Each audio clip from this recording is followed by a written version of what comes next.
शांति।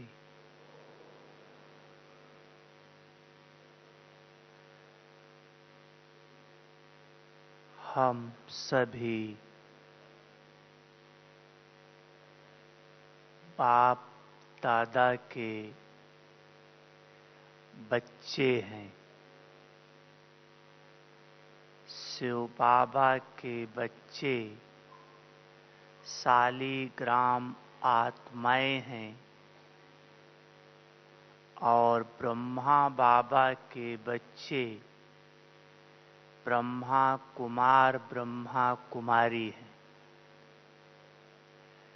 हम आप सबका लक्ष्य है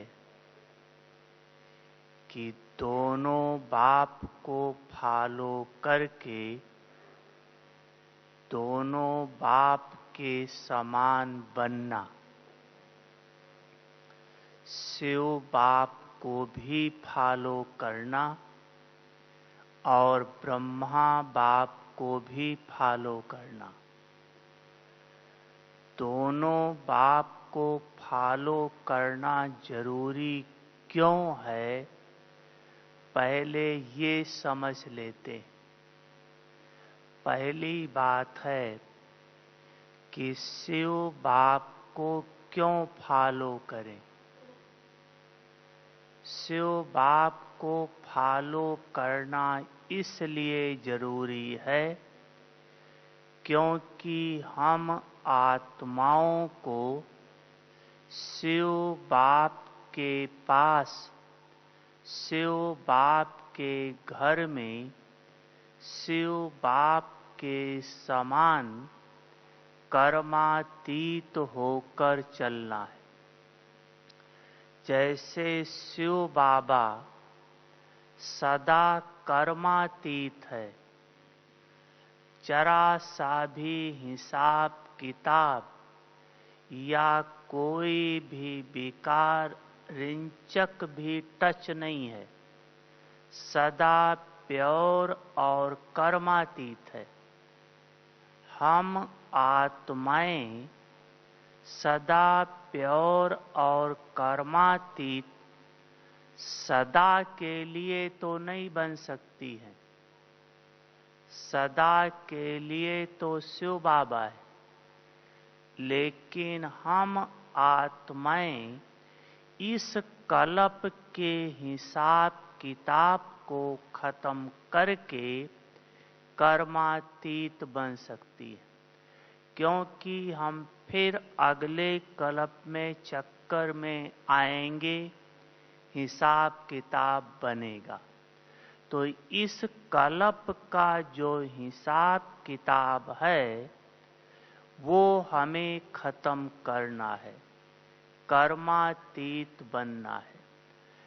ऐसे अगर हम हिसाब किताब ना खत्म करें, कर्मातीत ना बने, तो भी शिव बाप के घर जाएंगे। वैसे तो शिव बाप के घर सारी दुनिया जाएगी, लेकिन स्वर्ग में सिर्फ ब्राह्मण आएंगे। स्वर्ग में सारी दुनिया नहीं आएगी, लेकिन परम धाम में सारी दुनिया की आत्माएं जाएंगी।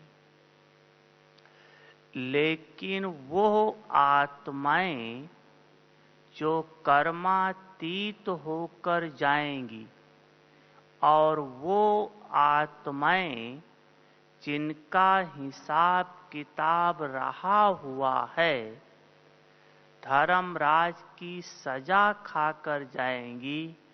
उन दोनों के जाने में बहुत अंतर है।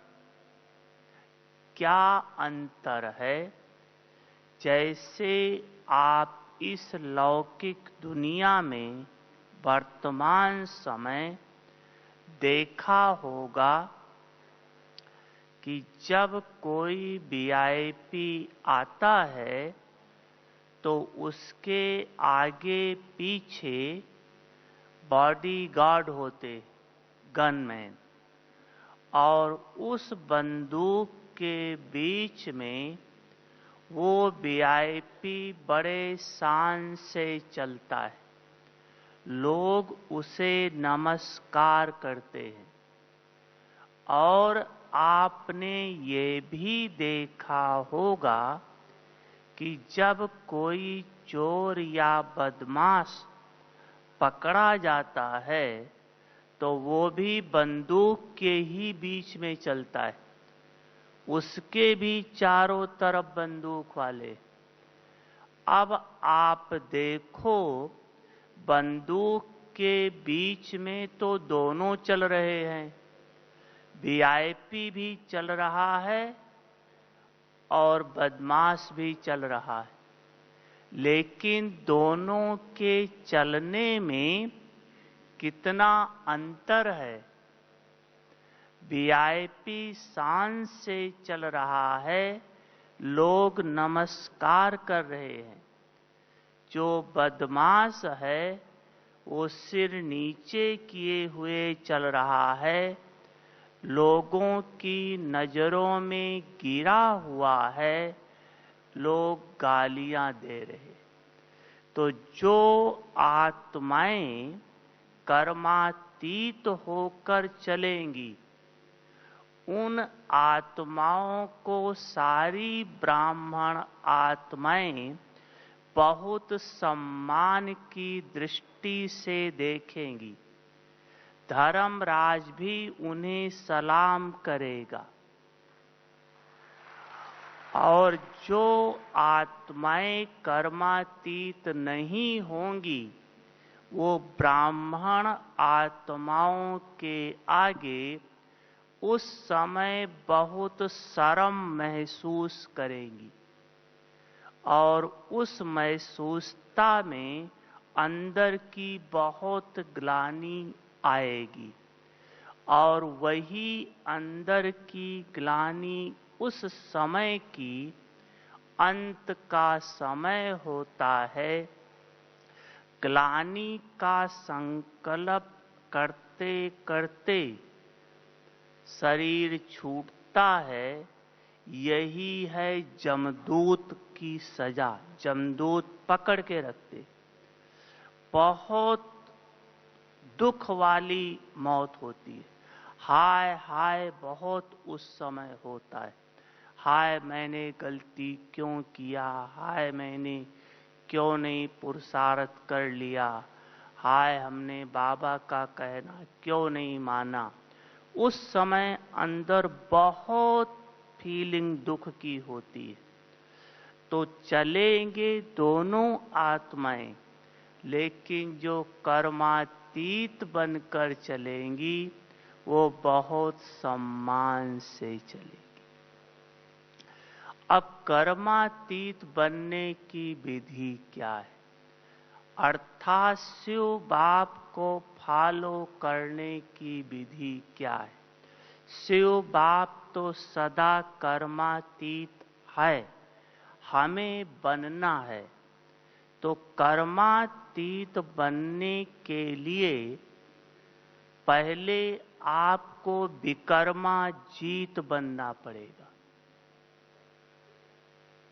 जब आपसे विकर्म होना बंद हो जाए, मनसा वाचा कर्मणा विकर्म होना बंद हो जाए, तब आपके जो पाप कर्म पहले से हैं वो योग के द्वारा भस्म कर दो।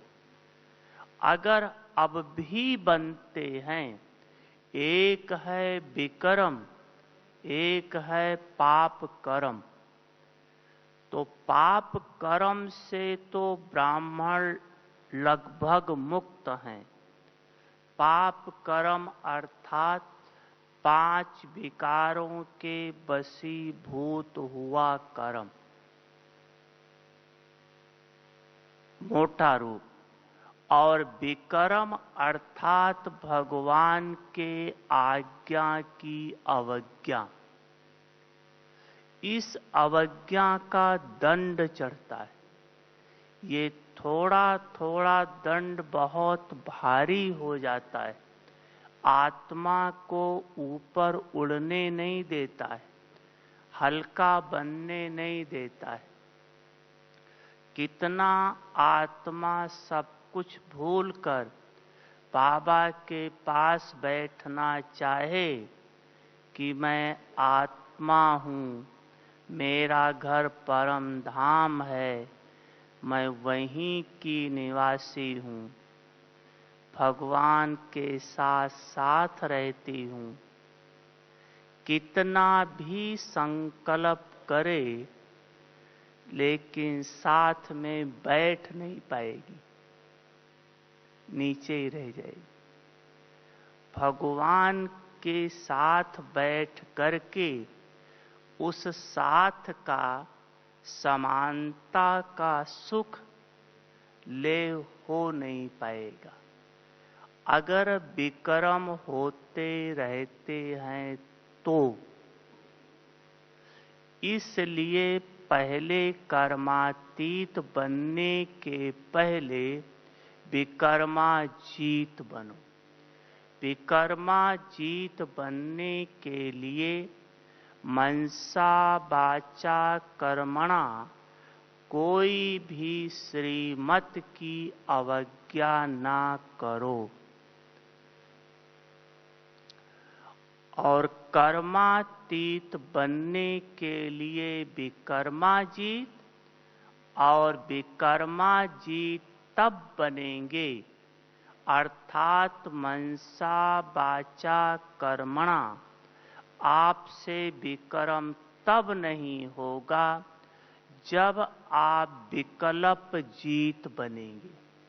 तो कर्मातीत बनने के लिए विकर्माजीत, विकर्माजीत बनने के लिए विकल्प जीत, जो व्यर्थ के संकल्प विकल्प आते हैं वो जीत। और आपको व्यर्थ के संकल्प ना आए, नेगेटिव संकल्प ना आए, विकल्प जीत बन जाओ, उसके लिए विदेही बनना पड़ेगा। विदेही, समझ में आई है बात? कर्मातीत के लिए विकर्माजीत, विकर्माजीत के लिए विकल्प जीत, विकल्प जीत के लिए विदेही। और विदेही आप तब बन सकेंगे जब भगवान के हर महावाक्य को वरदान के रूप में समझकर इतना महत्व देंगे, हर महावाक्य को महत्व दे करके उस पर पुरुषार्थ करेंगे, तब भगवान का वरदान आपको प्राप्त होगा। उस वरदान के आधार पर आप विदेही बन जाएंगे। तो आपको कर्मातीत बनना है, यह विधि अपनाओ तो विकर्माजीत बन जाओ। लेकिन जो विकर्म हो चुके हैं उसको हमें भस्म करना है योग बल से। आप लोग जब क्लास पूरा हुआ अभी या किसी समय जब भी क्लास पूरा होता है या पहले, आप बाबा की याद में बैठते हैं। लेकिन जितनी देर आप बैठे थे आपके विकर्म विनाश हुए हैं और कितने % हुए हैं ये आपको पता पड़ता है या नहीं?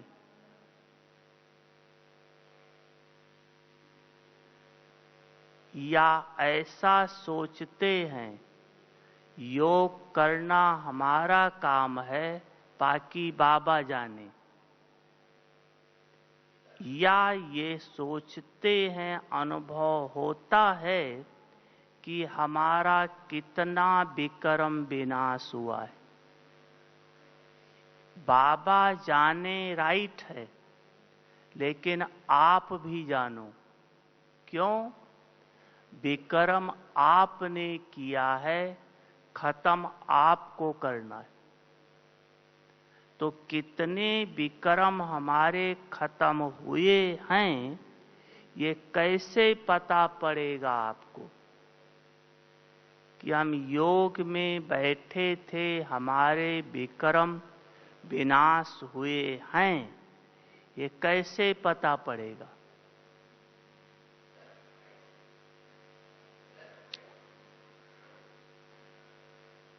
अच्छा, बताएंगे कोई?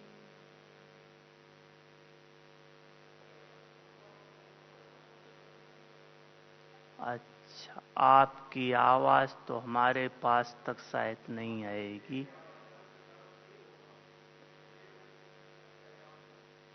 अच्छा अच्छा, ठीक। अब आप सुनो बाबा का उत्तर। अगर आपका विक्रम विनाश हुआ है तो उसकी निशानी है कि जब आप योग पूरा करेंगे, जितनी देर भी योग किया है, तो योग करने के बाद एक ही संकल्प आएगा कि और बाबा को याद करें, और बाबा को याद करें। ना इधर उधर देखने का मन कहेगा, ना और कोई संकल्प आएगा, ना बोलने का मन करेगा, ना शरीर के हलचल का संकल्प आएगा। बस एक ही संकल्प आएगा, और बाबा को याद करें, और बाबा को याद करें।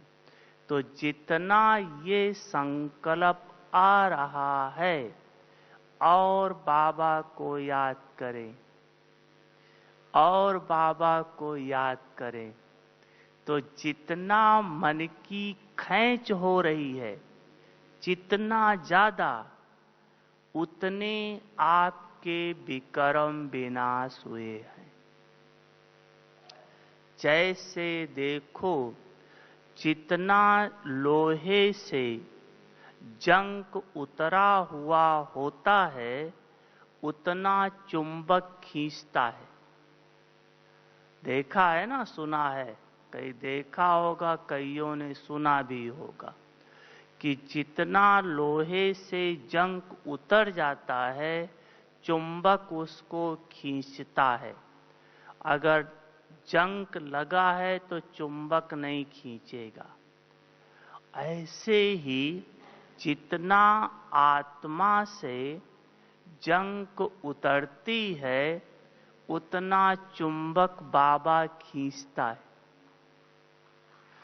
उतना खिंचाव होती है। तो ये खिंचाव सिद्ध करता है कि आपके विक्रम विनाश हुए। अब विक्रम विनाश किस स्टेज में होंगे? योग तो आप करते हो, लेकिन किस स्टेज में आपके विक्रम विनाश होंगे? विक्रम विनाश होने की स्टेज है कि जब आत्मा इस शरीर से डिटैच होकर बाबा के प्यार में लवलीन हो जाए। कुछ देर आत्मा परमात्मा के प्यार में समाई रहे। बस मैं, आत्मा और मेरा बाबा, और कोई दूसरा संकल्प ना आए। जब कुछ देर ऐसे आत्मा बाबा के प्यार में समाई रहे, कुछ देर तक, तब उसके विकर्म विनाश हो। अगर एक संकल्प भी आ जाता है तो विकर्म विनाश नहीं होगा। जैसे देखो, बाबा कई बार मुरली में एग्जाम्पल देता है कि जब सोनार जो होते हैं, देखा होगा जब सोना से निकालते अलाय तो सोने को आग के अंदर डालते। जब आग और सोना दोनों थोड़ी देर एक रहता है, तब आग की गर्मी से सोना पिघलता है, अलाय जल जाती या निकल जाती है।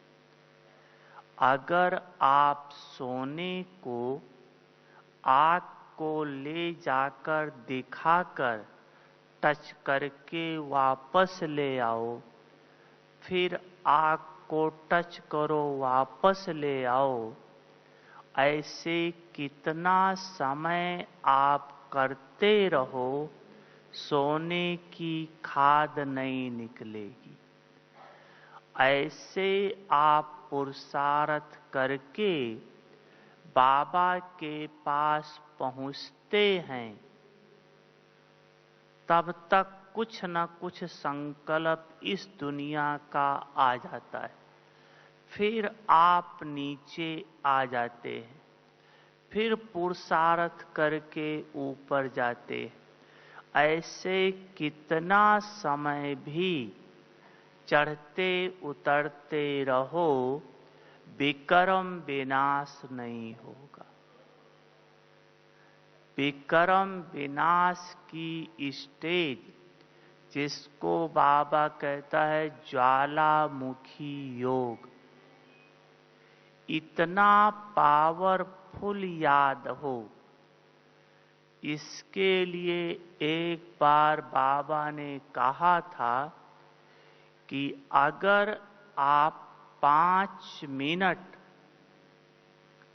कंटिन्यू निराकारी आत्मक स्वरूप में टिक करके निराकार बाप को 5 मिनट कोई ब्राह्मण आत्मा निरंतर याद कर ले और कोई संकल्प ना आए, तो उसके एक जन्म के पाप खत्म हो जाएंगे।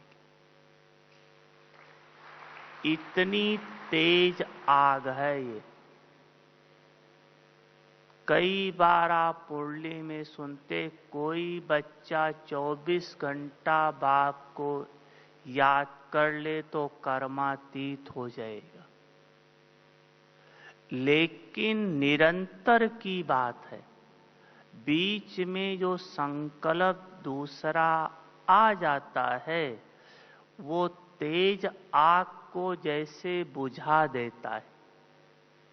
अगर निरंतर रहे तो आपके विकर्म विनाश हो जाए। या कई बार दूसरा एग्जाम्पल बाबा देता है, लोहे पर जंग चढ़ी है, उसको जब आप घासलेट अर्थात मिट्टी के तेल में थोड़ी देर डुबोकर रखो, तब उसका जंग निकलता है।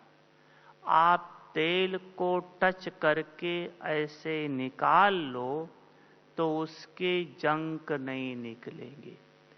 ऐसे ही आत्मा जब बाबा के प्यार में कुछ देर तक लगातार समाई रहे, बस आप और बाप, तीसरा कोई नहीं। जब इस विधि से समाये रहो,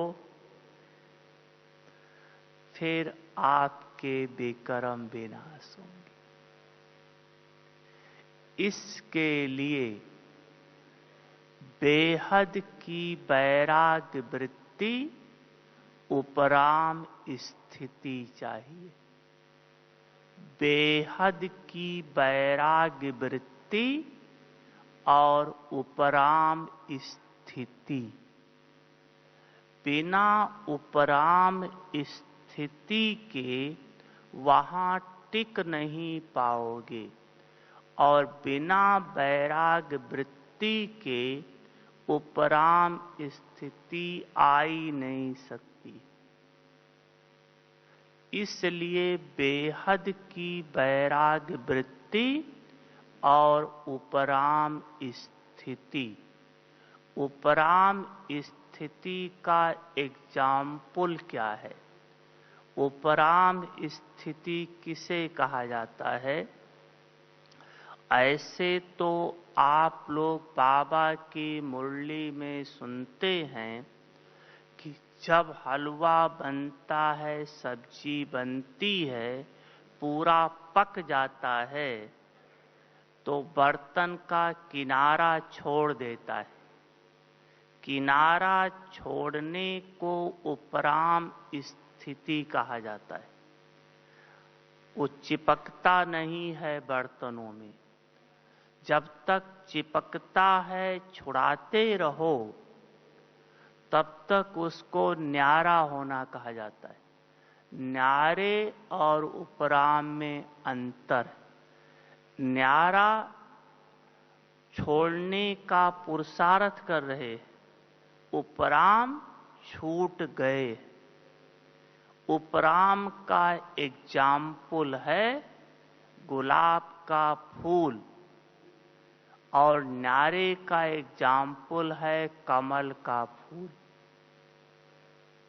कमल के फूल को जानते हैं, लेकिन उपराम गुलाब का फूल है।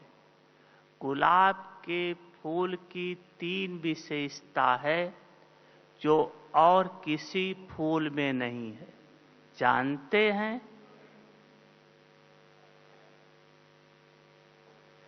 3 विशेषता है, जिसलिए उसको उपराम का एग्जाम्पल दिया गया है। वो 3 विशेषता है।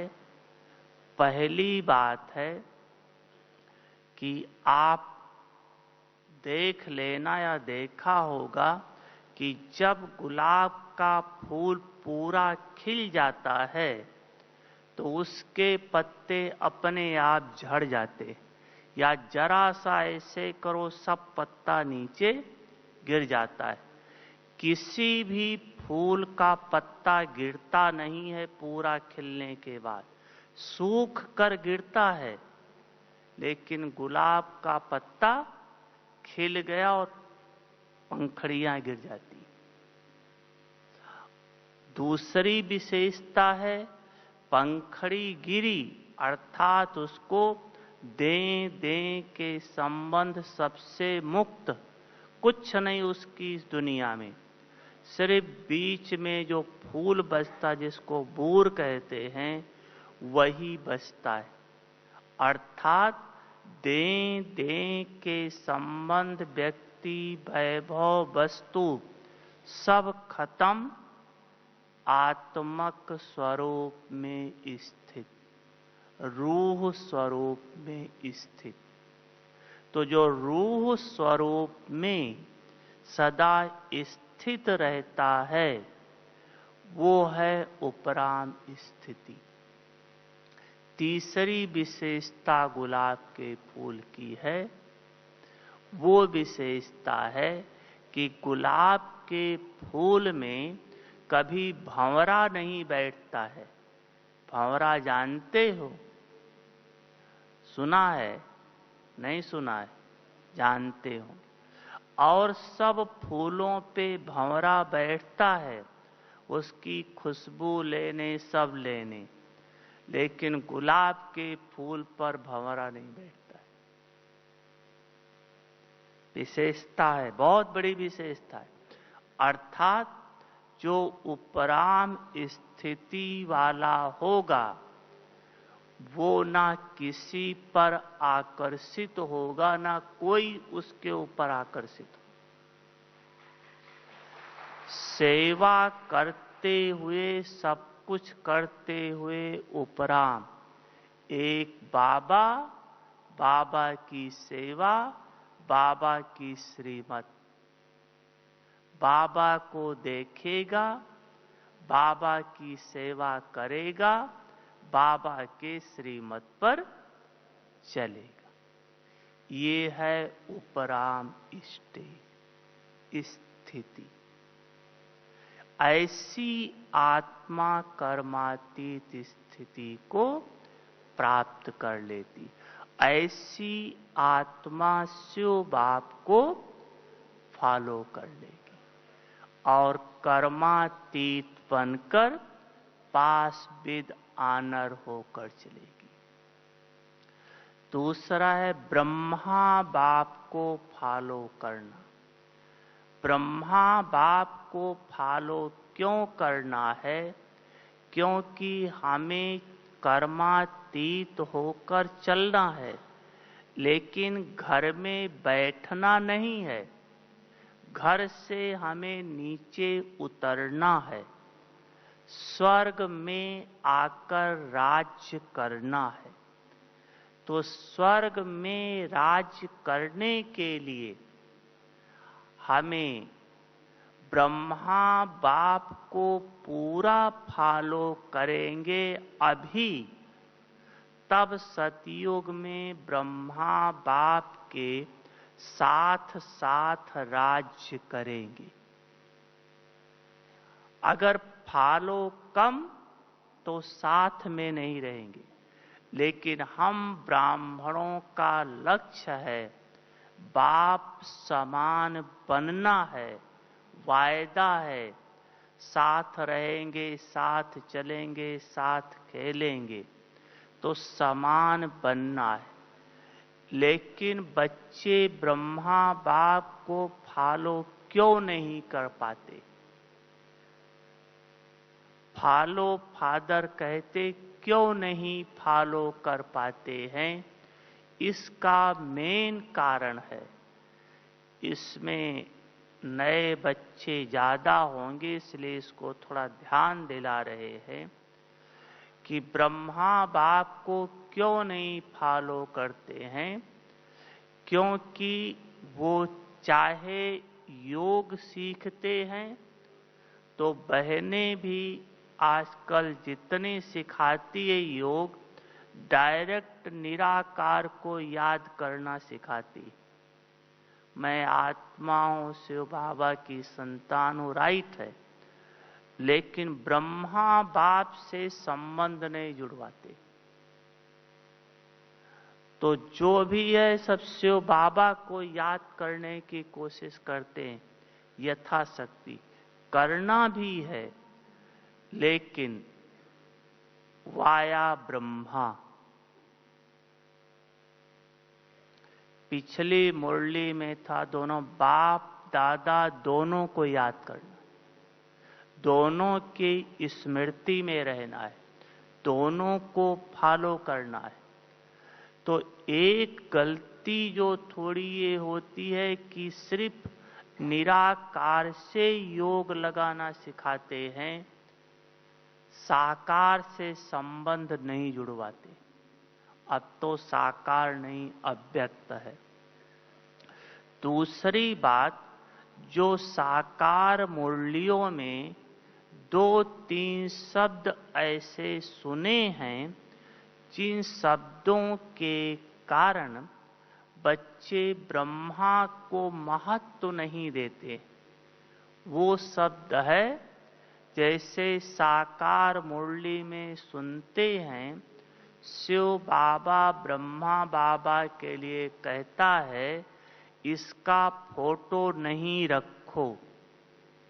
ये भी तुम्हारे जैसा स्टूडेंट है, ये भी पढ़ रहा है, ये तुम्हारा अलौकिक बाप है, इससे तुम्हें कुछ नहीं मिलता है, वर्षा बाप से मिलता है।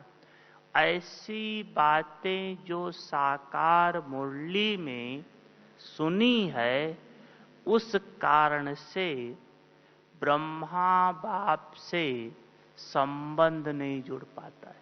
क्योंकि दो बात है, एक रिगार्ड, एक है संबंध।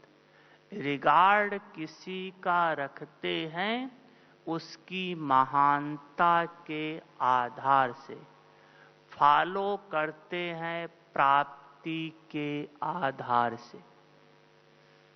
तो ना उनकी महानता को समझ पाए ब्रह्मा बाप की, इसलिए रिगार्ड नहीं रखा, इतना दिल का रिगार्ड नहीं आता। बस यही एक बात समझते हैं कि शिव बाबा का रथ है, शिव बाबा का रथ है बस। लेकिन कितना महान है वो नहीं समझ पाए। तो ये शब्द शिव बाबा ने साकार मुरली में क्यों बोला था? जैसे अभी पिछले संडे की मुरली में परसों बाबा ने कहा था, बच्चे बोल को पकड़ लेते हैं, लेकिन उस बोल का भाव क्या है वो नहीं कैच करते हैं, शब्द को पकड़ लेते हैं। इस मुरली में ये बाबा ने कहा था, ये शब्द बोले थे, शब्द को पकड़ लेते हैं, भाव को नहीं। तो बाबा ने ये शब्द क्यों बोला था, इसका फोटो नहीं रखो, इसको याद नहीं करो। इसका कारण था कि ब्रह्मा बाबा में शिव बाबा की प्रवेशता थी। शिव बाबा की प्रथम रचना श्री कृष्ण है। श्री कृष्ण में इतना आकर्षण है कि अगर अभी आ जाए तो सबकी इच्छा होगी उससे मिलें, उससे बातचीत करें। तो जब जिसकी प्रथम रचना में इतनी आकर्षण है, तो जहां रचता स्वयं बैठा होगा तो कितनी आकर्षण होगी आप समझ सकते। जहां शिव बाबा स्वयं बैठा हो तो कितनी आकर्षण होगी, कितना खींचता होगा।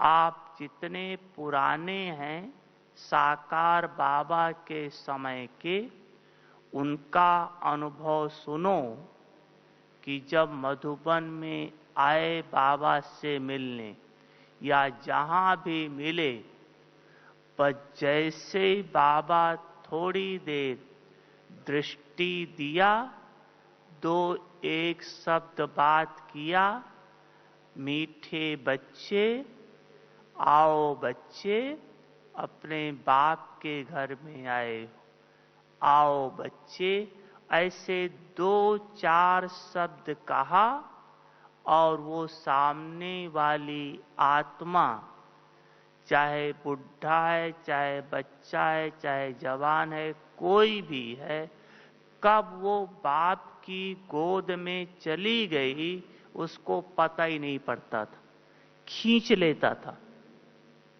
चुंबक शिव बाबा बैठा था, आकर्षण थी, तो खींचता शिव बाबा था, लेकिन शरीर ब्रह्मा का था। इसलिए किसी का बुद्धि योग ब्रह्मा के नाम रूप में ना अटक जाए, देह में ना अटक जाए, इसलिए शिव बाबा कहता था इसका फोटो नहीं रखो, इसको नहीं याद करो। लेकिन अब तो ब्रह्मा बाबा अव्यक्त है, शिव बाप के समान है। पिछली मुरली तो आपने सुनी होगी, सारी मुरली यही रही है, बाप दादा दोनों को याद करो, बाप दादा दोनों को याद करो, दोनों को फॉलो करो, दोनों से प्यार करो, समान है। 3 साल पहले बाबा ने 18 जनवरी पर मुरली चलाई थी कि आस बाप दादा चारों तरफ सैर पर गया, सब तरफ चक्कर लगाया, सबके घर में भी चक्कर लगाया, सेंटर पर भी चक्कर लगाया, तो क्या देखा? चाहे प्रवृत्ति मार्ग वाले हैं, चाहे सेंटर पर हैं, देखा सब जगह ब्रह्मा बाबा का फोटो रखा हुआ था सबके घर में। तो बाबा ने कहा कि बहुत अच्छा किया, बड़ा बड़ा फोटो रखो। तो देखो, साकार में बोला फोटो नहीं रखो, और अव्यक्त में कहता है बड़ा बड़ा फोटो रखो। तो अभी वर्तमान समय जो बाबा का इशारा है कि ब्रह्मा को इस आंख से तो नहीं देखा, लेकिन मुरलियों के द्वारा सुने हो, उसको आप फॉलो करो। तो ब्रह्मा बाप की 2 बात फॉलो करनी है। एक, ब्रह्मा बाप सर्वगुण संपन्न बना, दूसरा 16 कला संपूर्ण बना। सर्वगुण संपन्न, 16 कला संपन्न। तो 16 कला संपन्न बनने की विधि है। 16 कला माना 16 नहीं, लेकिन 16 कला संपन्न अर्थात उसका हर संकल्प, बोल, कर्म, चलना, उठना, बैठना सब कला के मुवाफिक हो।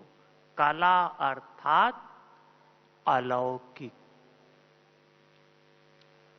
आपका हर कर्म चरित्र अनुभव हो, उसकी विधि है, प्रयोग करके देखो।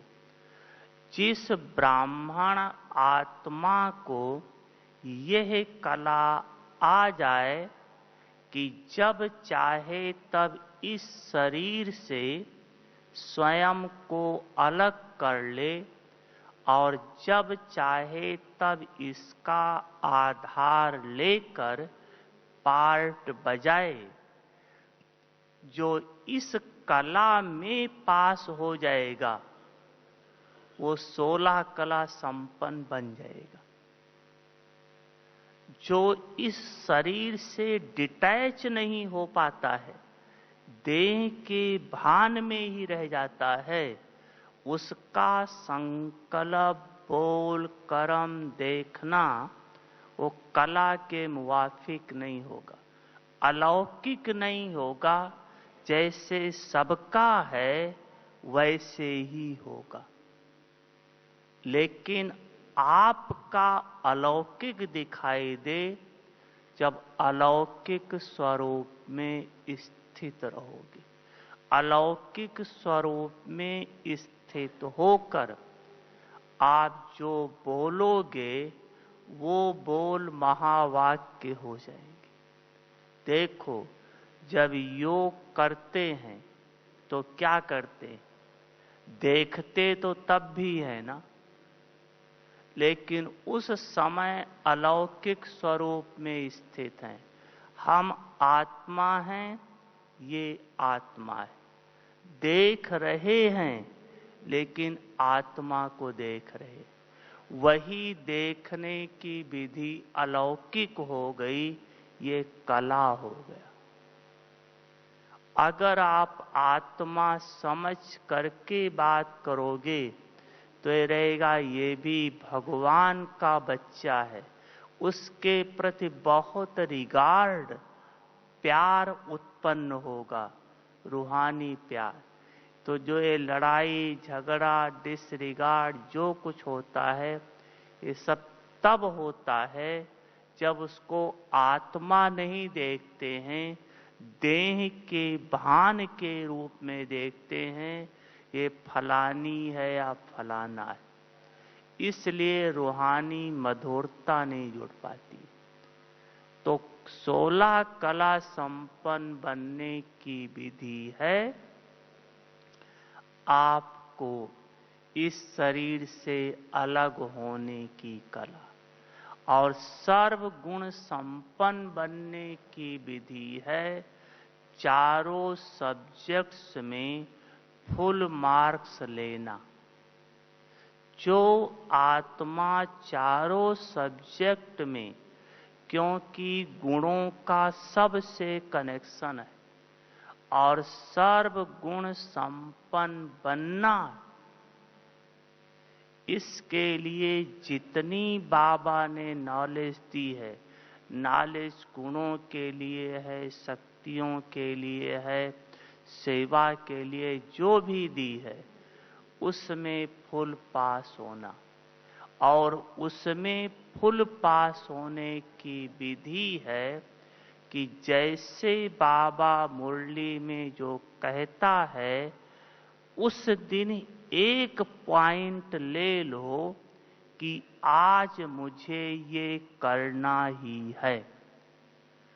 अगर एक पॉइंट रोज ले लो, मुझे ये करना ही है, और 10-12 घंटा उस पर अटेंशन दो, सारा दिन जो भी है, तो जिस बात पर 8-10 घंटा अटेंशन जाएगा, वो पॉइंट आपकी बन जाएगी, आपके स्वरूप में आ जाएगी।